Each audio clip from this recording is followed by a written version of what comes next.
ده الأستاذ إبراهيم عيسى. أنا مش عارفة هو بيقول إيه، ولا أنا فاقدة النطق، أنا مش عارفة أرد عليه. اتفرجوا كده. بين قوسين داخل المجموع الكلي. اول حاجه ايه؟ الدين. الدين، انتوا بتتكلموا جد؟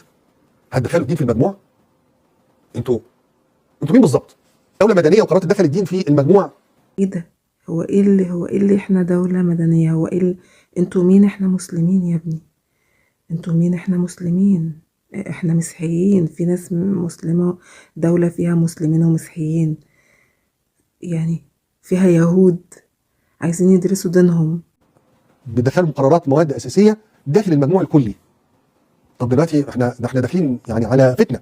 فتنة؟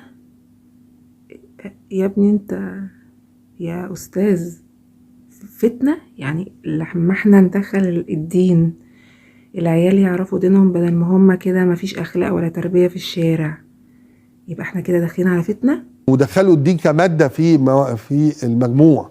الاخوان ما عملوهاش. هو ايه اللي الدين ما ينضافش؟ هو ليه كده؟ هو انت ليه يعني كل كلمة دين بتعمل فيك كده؟ اه طبعا محتاجين الدين. انت مش شايف الدنيا عاملة ازاي؟ انا بكلم مين؟ اه محتاجين الدين. طب ما تشوف كده، شوف كده الملاهي الليلية بتترخص ليه؟ شوف كده المحلات بتاعة الخمور. شوف ايه، انا مش عارفة اتكلم، انا مش عارفة ارد. حبيبي، في عيال ما يعرفوش اسم النبي ايه، ما يعرفوش امه ابوه عليه الصلاة والسلام اسمهم ايه، ما يعرفوش اقل حاجة. اقل حاجة ايه؟ ما يعرفوش اركان الاسلام، ما يعرفوش يتوضوا ازاي، يغتسلوا ازاي، ما يعرفوش.